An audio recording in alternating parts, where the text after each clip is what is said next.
10 expressions pour une lettre administrative. Avez-vous déjà reçu ou envoyé une lettre administrative en français? Par exemple, un courrier des impôts, de la banque, une lettre de la caisse d'allocation familiale, ou encore de la préfecture. Dans une lettre administrative, on trouve du vocabulaire soutenu mais aussi du jargon administratif. C'est pour ça que ce type de courrier est non seulement difficile à comprendre mais aussi difficile à rédiger. Dans cette leçon, je vous propose de voir ensemble 10 expressions très utiles pour vos lettres administratives. Première expression, s'employer à. Ce verbe signifie se consacrer énergiquement à quelque chose, faire son possible pour. Exemple, nos services s'emploient à ce que votre dossier soit traité rapidement. Nos services font leur possible pour que votre dossier soit traité rapidement. Je m'emploie à vous répondre dans les plus brefs délais. Je fais tout mon possible pour vous répondre dans les plus brefs délais. Deuxième expression, date butoir. Une date butoir est une date limite, autrement dit une date avant laquelle quelque chose doit être fait. Exemple, vous devez envoyer votre dossier avant la date butoir fixée au 15 juillet 2023. Vous devez envoyer votre dossier avant la date limite fixée au 15 juillet 2023. Compte tenu des circonstances, la date butoir a été reportée d'un mois.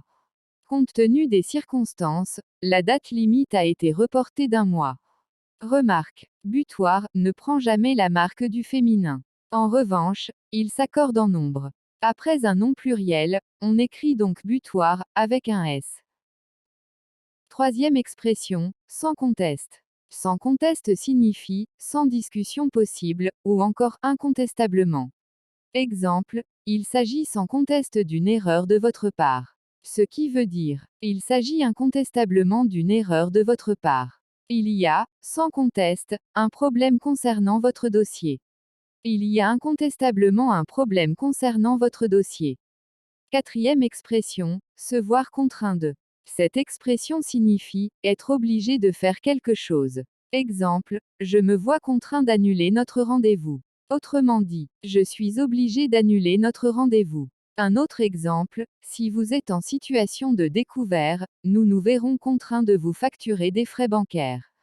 Ce qui veut dire, si vous êtes en situation de découvert, nous serons obligés de vous facturer des frais bancaires.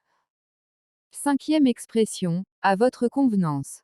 L'expression « à votre convenance » signifie selon vos choix, vos goûts ou selon ce qui vous convient. Exemple, la date du premier versement est fixée à votre convenance. Ce qui veut dire que vous choisissez la date du premier versement. Autre exemple, je serais ravi de pouvoir échanger sur ma candidature lors d'un entretien téléphonique ou en présentiel, à votre convenance. Autrement dit, vous choisissez ce qui vous convient le mieux, l'entretien téléphonique ou en présentiel. Sixième expression, dans le courant de. Cette expression signifie pendant, ou à un moment quelconque de cette période. Exemple, je vous enverrai le contrat signé dans le courant du mois de juin. Autrement dit, je vous enverrai le contrat signé pendant le mois de juin. Un autre exemple, il vous apportera une réponse dans le courant de la semaine. Ce qui veut dire, il vous apportera une réponse pendant la semaine. Septième expression, du fait de. Cette expression signifie à cause de, ou, en raison de. Exemple, votre demande a été rejetée du fait de la date d'expiration de votre carte d'identité. Ce qui veut dire, votre demande a été rejetée à cause de la date d'expiration de votre carte d'identité. Autre exemple, nous ne pouvons procéder au versement de vos allocations du fait d'un problème technique. Autrement dit, nous ne pouvons procéder au versement de vos allocations à cause d'un problème technique. Huitième expression, le dit. Cet adjectif varie en genre et en nombre, le dit, la dite, l'édite, les dit. Il se place devant un nom et est l'équivalent de ce, cette, c'est. Exemple, vous devrez signer le dit contrat avant le 13 juin. Ce qui veut dire, vous devrez signer ce contrat avant le 13 juin. La durée de ladite location ne pourra excéder 24 mois. Autrement dit, la durée de cette location ne pourra excéder 24 mois. Neuvième expression, porter quelque chose à la connaissance de quelqu'un. L'expression porter quelque chose à la connaissance de quelqu'un signifie informer quelqu'un de quelque chose, ou communiquer quelque chose à quelqu'un.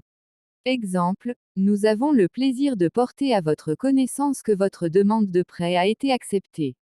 Autrement dit, nous avons le plaisir de vous informer que votre demande de prêt a été acceptée.